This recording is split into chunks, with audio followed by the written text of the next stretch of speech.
Hello hello, நான் பேசுறது கேக்குதா? நான் பேசுறது நல்லா கேக்குதா? ஏன்னா காலையில நான் பேசும்போது நான் பேசுறதே ஒரு 2 செகண்டுக்கு அப்புறம் தான் எனக்கே கேட்டுச்சு. Hello hello hello hello hello, கேக்குதா? இல்ல இல்ல, காலையில நான் பேசும்போது நான் பேசுறதே எனக்கே ஒரு 2 செகண்ட் கழிச்சு தான் கேட்டுட்டு இருந்தது. அதனால கொஞ்சம் கன்ஃபியூஸ் ஆயிட்டேன்.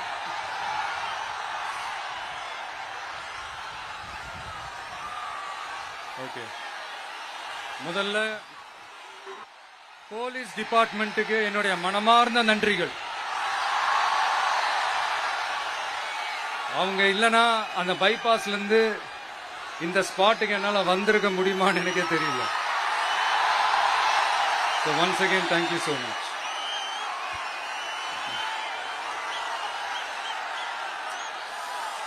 கரூர் அமராவதி ஆத்தங்கரையில் இருக்கிற ஒரு ஊரு. அது மட்டும் இல்ல, இங்க ரொம்ப முக்கியமான டெக்ஸ்டைல் மார்க்கெட் ரொம்ப ஃபேமஸ், எல்லாருக்குமே தெரிஞ்ச ஒரு விஷயம் தான். அந்த மாதிரி கரூரை பத்தி பெருமையா சொல்லிக்கிறதுக்கு நிறைய விஷயங்கள் இருக்கு. அதுல எந்த மாற்று கருத்துமே கிடையாது. ஆனா இப்ப ரீசன்ட் டைம்ல பாத்தீங்கன்னா இந்தியாவிலேயே கரூர் அப்படின்னு சொன்னாலே ஒரே ஒரு பேர் தான் ரொம்ப ஃபேமஸா ஜொலிக்குது. அதுக்கு யார் காரணம்?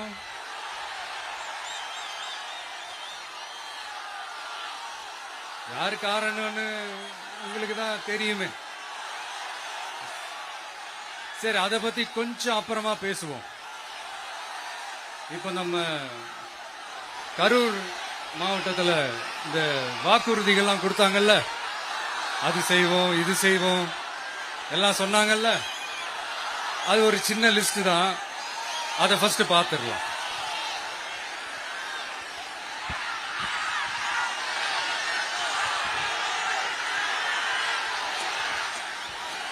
இந்த கரூர் மாவட்டத்தில் இந்த பேரீச்சை வளர்க்க சிறப்பு திட்டம் செயல்படுத்தப்படும். இத்திட்டத்தின்படி பேரீச்சை வளர்க்க நிதி உதவி வழங்கப்படும். வாக்குறுதி நம்பர் 81. பேரீச்சை மரத்தை விடுங்க, அட்லீஸ்ட் இந்த பேரீச்சை விதையாச்சும் கண்ணில் காட்டினாங்களா? துபாய் குறுக்கு சந்து கதை தான்.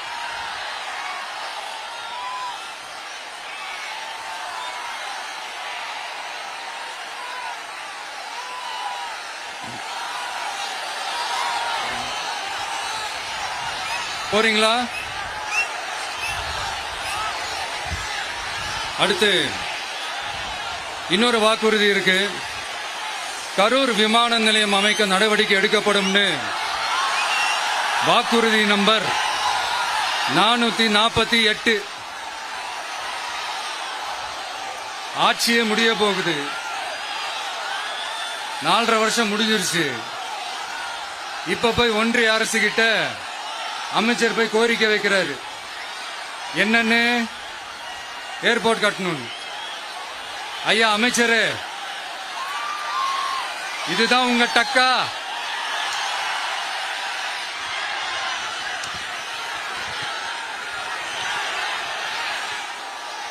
கரூர்ல விமான நிலையம் வந்தா போறீங்களா சார்? போயிடுங்க. அதான் கேட்டேன், அப்பவே கேட்டேன், போயிடுங்க. நண்பா கொஞ்சம் வழி விட்டுருங்க. நண்பா கொஞ்சம் வழி விட்டுருங்க.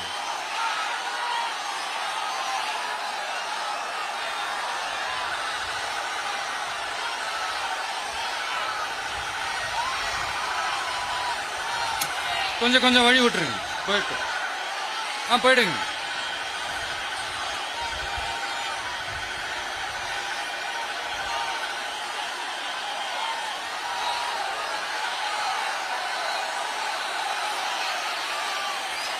Super super super.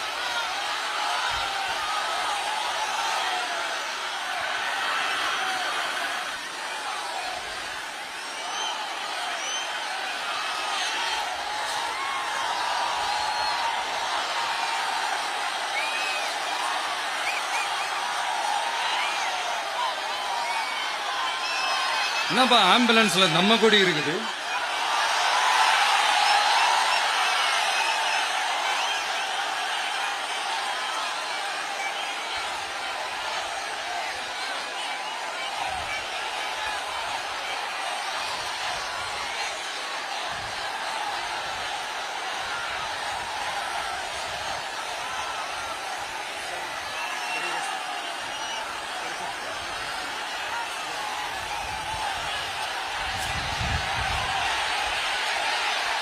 என்னாச்சு?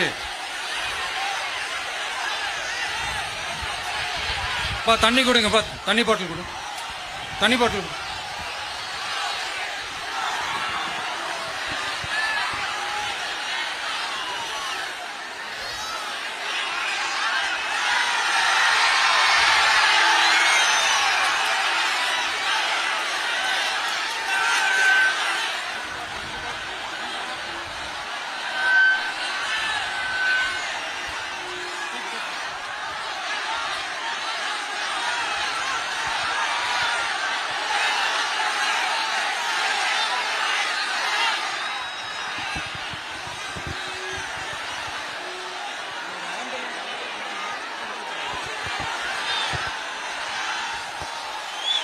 ஜெகதீஷ், உடனே ஒரு ஆம்புலன்ஸ் கூப்பிட்டுருப்பா.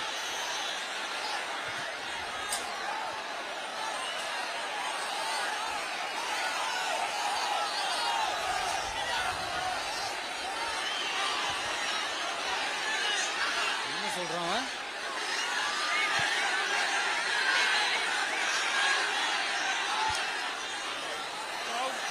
हो गया सर, 5 मिनट थोड़ा इसकी होल्ड करिए। माइक चेक, माइक चेक,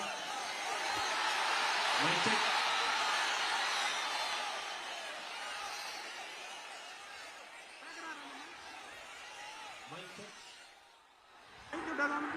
வருதா?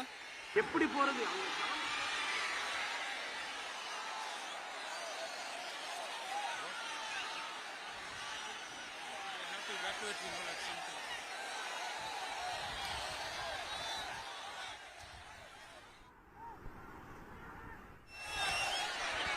உதயா, தண்ணி பாட்டில், வாட்டர் பாட்டில்.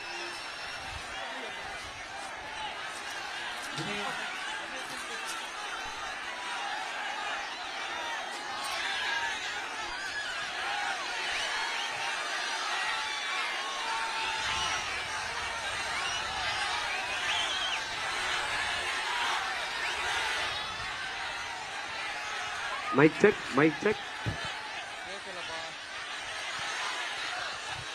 என்னப்பா?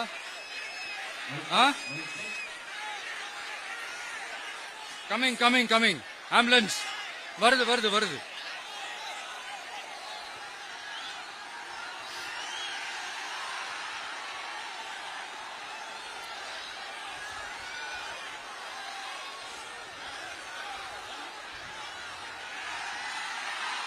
ஆதவா ஆதவ்.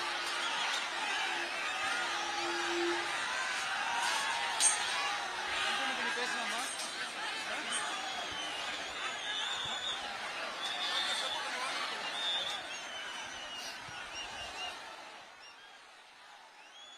டாக்டர் பிரபு பக்கத்துல வாங்க.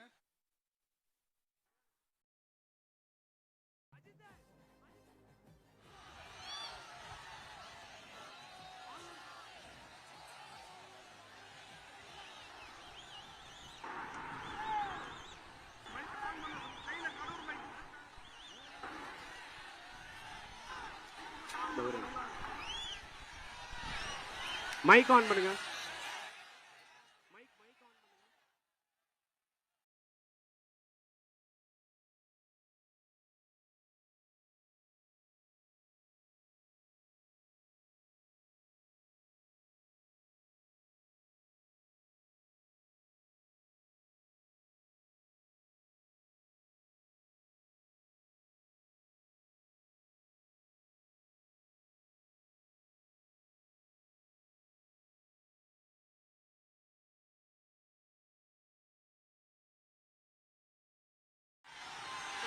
பேசுனா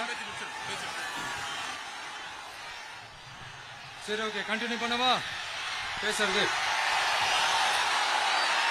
நான் அந்த ஏர்போர்ட் கட்டுறதை பத்தி சொன்னேன் இல்லைங்களா? அது இங்க கட்டின அந்த ஜவுளி தொழில்லாம் ரொம்ப நல்லா டெவலப் ஆகுன்றது உண்மையான விஷயம்தான். But at the same time இந்த பரந்தூர் மாதிரியே இந்த மக்கள் பாதிக்காத வண்ணம் அந்த இடங்களா பார்த்து அந்த ஏர்போர்ட் கட்டினா இன்னும் நல்லா இருக்கும். அப்புறம் நம்ம கரூர் பிரச்சனைக்கு வருவோம். இந்த மணல் கொள்ளை தாங்க கரூரோட தீராத தலைவலி. மணல் கொள்ளை கரூரை வறண்ட மாவட்டமாக்கிட்டது மட்டும் இல்லாம சட்டவிரோத கல் குவாரிகள் கரூரின் கனிம வளத்தை அழிச்சுக்கிட்டு இருக்கு.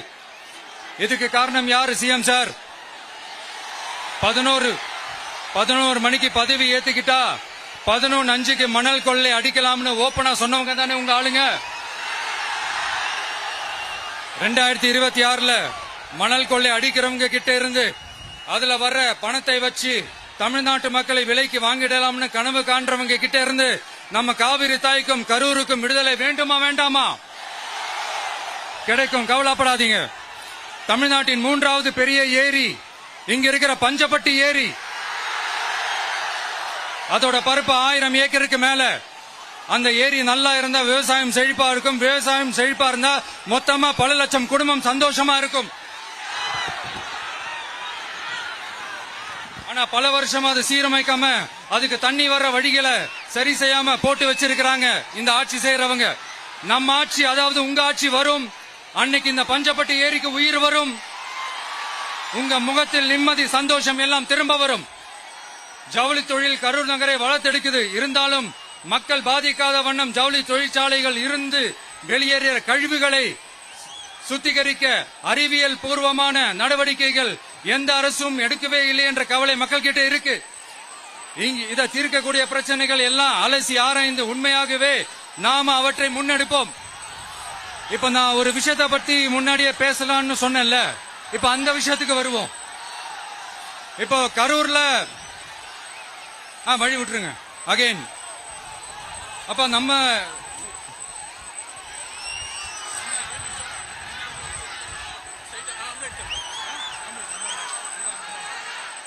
ambulance.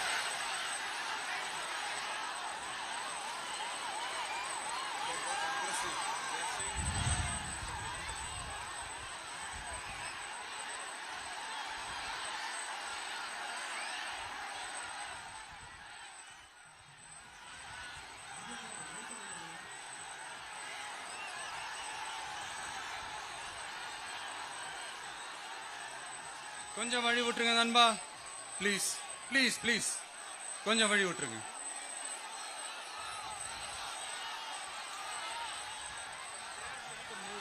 Ask them to move, give the passage to ambulance.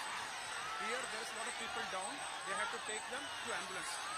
கொஞ்சம் அந்த வழி விட்டீங்கன்னா அந்த ஆம்புலன்ஸுக்கு அவங்களுக்கு கூட்டிட்டு போகணும். அந்த வழி விட்டுருங்க அப்படியே.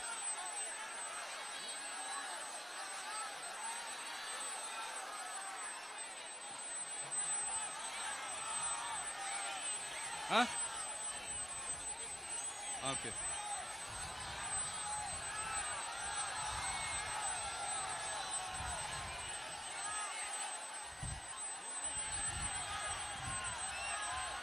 பேசலாமா? கண்டினியூ பண்ணலாமா?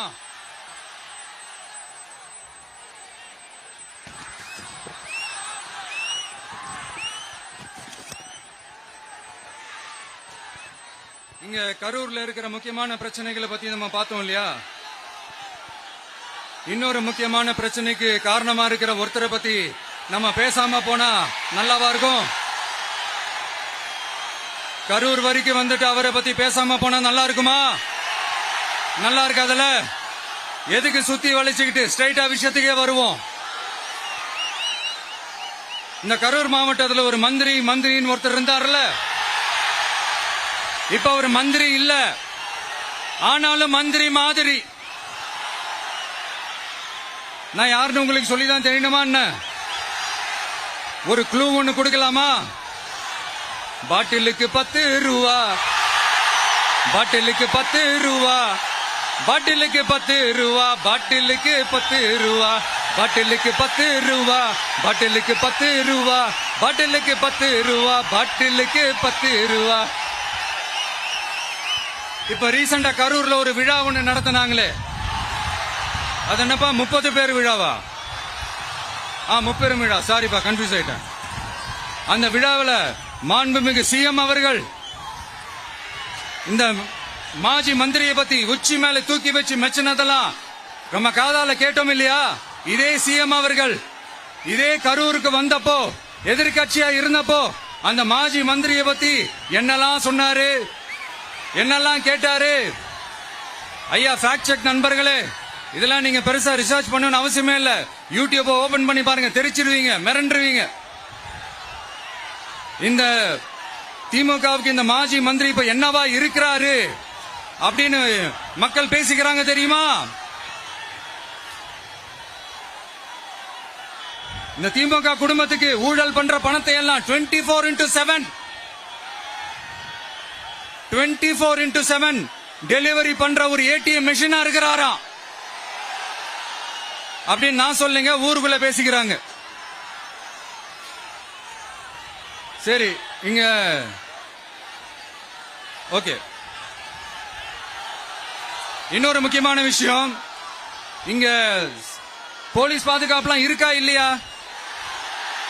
போலீஸோட கைகள்லாம் கட்டப்பட்டிருக்குன்னு நினைக்கிறேன். போலீசார் மக்கள் தான் சார் எஜமானர்கள். மக்களுக்காக மட்டும்தான் பயப்படணும், வேற யாருக்காகவும் பயப்படணும்னு அவசியமே கிடையாது.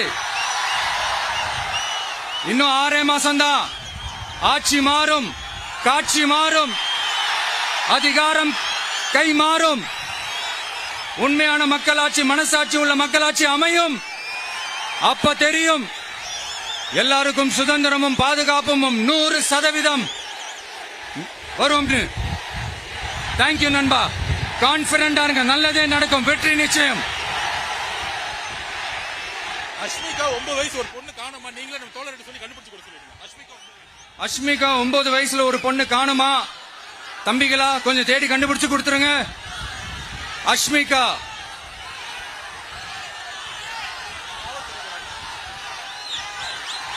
Police sir, please sir, please help sir, please. Thank you நண்பா, thank you. See you all, thank you. கான்பிடண்டா இருங்க, நல்லதே நடக்கும், வெற்றி நிச்சயம். மீண்டும் சந்திக்கும் வரை நன்றி, வணக்கம்.